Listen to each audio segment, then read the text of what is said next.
WE48 news Gujarat. હવે નજર કરીએ આજના મુખ્ય સમાચાર પર।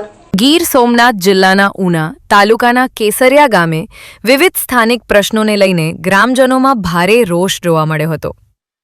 જનહિત લોકસેવા ફાઉન્ડેશનના નેતૃત્વમાં ગ્રામજનોએ દીવ રોડ પર ધરણા કરી રસ્તો બ્લોક કરતા તણાવપૂર્ણ સ્થિતિ સર્જાઈ હતી।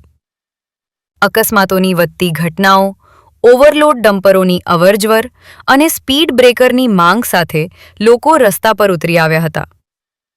પોલીસ અને આંદોલનકારીઓ વચ્ચે ઉગ્ર બોલાચાલી બાદ પોલીસે આગેવાનોની અટકાયત કરી સ્થિતિ કાબૂમાં લીધી હતી।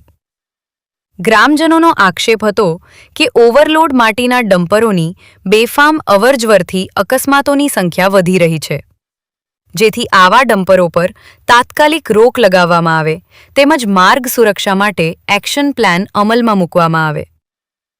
આંદોલન દરમિયાન ગ્રામજનોએ સ્થાનિક પોલીસની કામગીરી સામે પણ સવાલો ઉઠાવ્યા હતા। સાથે જ પોલીસ સ્ટેશનની બાજુમાં વરલી મટકાના આંકડા લખાતા હોવાના આક્ષેપો પણ કરવામાં આવ્યા હતા। મારું નામ બાલુભાઈ શિંગોડ છે, કેસરિયાનો વતની છું।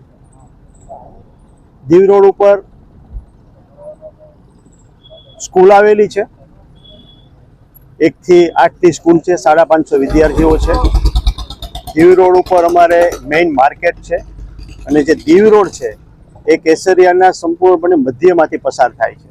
કેસરિયા 4500ની વસ્તીનું ગામ છે, પ્લસમાં સેન્ટરનું ગામ છે। આસપાસના 15 ગામના લોકો અહીંયા ખરીદી માટે બધા આવતા હોય છે, શાકભાજી માટે આવતા હોય છે, કરિયાણા માટે આવતા હોય છે, એટલે ટ્રાફિક રહેતો જ હોય છે। પ્લસમાં દીવ બાજુમાં છે, એને કારણે બહારનો ટ્રાફિક એ વધારે રહેતો હોય છે। આ વસ્તુને લઈ અને અમે અવારનવાર કે ભાઈ દીવ રોડ ઉપર બમ્પ મૂકવામાં આવે, ઓછામાં ઓછા 3 બમ્પ મૂકવામાં આવે એવી અમારી માગણી અવારનવારની રહી છે। હાર્દિકભાઈ એ બાબતે સક્રિય છે, મહેનત કરે છે, યુવાન છોકરો છે, બધું કરે છે, પણ છતાં બેરા કાને અમારો અવાજ અથડાઈને પાછો પડી જાય છે। એટલે હવે ગામના આગેવાનો, કેસરિયાના આગેવાનો અને આજુબાજુના ગામના જે લોકોનો અહીં ખરીદી કરવા આવે છે બધા આગેવાનોએ નક્કી કર્યું છે કે આ વસ્તુ હવે ગમે તે ભોગે થવી જોઈએ। સરકારી નિયમો છે, એ નિયમો જરૂરી છે, હોવા જોઈએ, પણ લોકોની હિત માટેના નિયમો હોવા જોઈએ, નહીં કે લોકોની જાન લેવા માટેના નિયમો હોવા જોઈએ।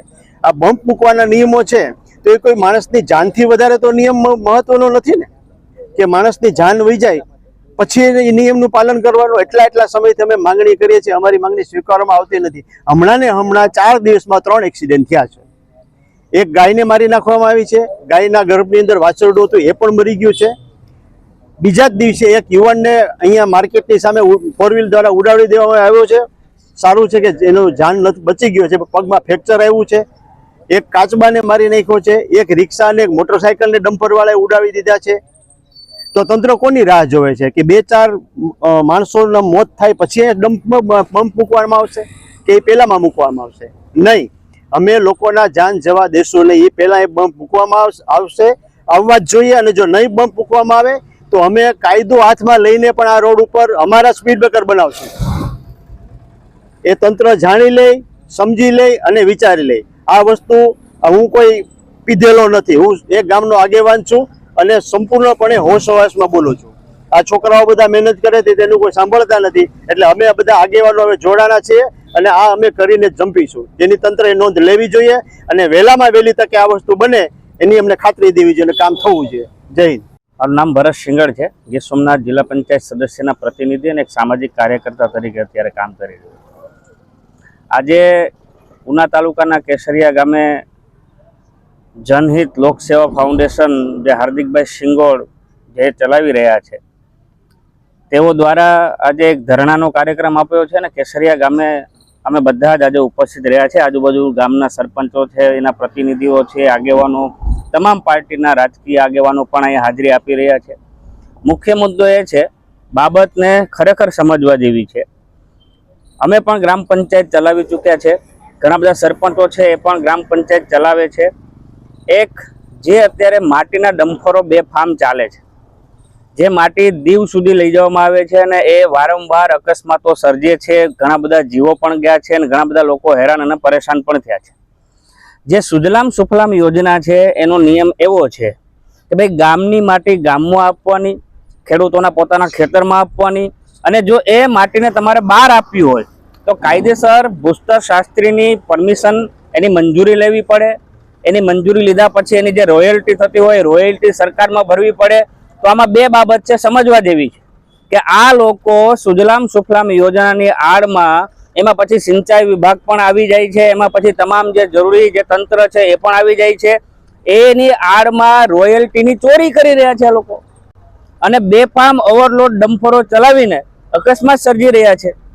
ત્યારે ભૂતકાળમાં પણ હાર્દિકભાઈ અને એની ટીમે ખૂબ પ્રશ્નો ઉઠાવ્યા, તેમ છતાં આજે દિવસ સુધી કોઈ કાર્યવાહી નથી થઈ. તો આજે જે ધરણા કાર્યક્રમ રાખવો પડ્યો છે, ખાસ કરીને કેસરિયામાં જે ઓવરલોડ વાહનો ચાલે છે, આરટીઓની જવાબદારી છે. આરટીઓની કોઈ નક્કર કાર્યવાહી કરવામાં આવતી નથી. આ ઉપરાંત ઓવરલોડની સાથે સાથે જે બમ્પ હોવા જોઈએ દીવ રોડ ઉપર, કારણ કે આ રહેણાંક વિસ્તાર છે, શાળા પણ આ રોડ ઉપર આવેલી છે, તો આ રોડ ઉપર સ્પીડ બ્રેકર મૂકવામાં આવે એ ખૂબ વર્ષો જૂની માંગ છે. તેમ છતાં તંત્ર ધ્યાન નથી આપતું, અને એના અનુસંધાને આજે ધરણા રાખ્યા છે.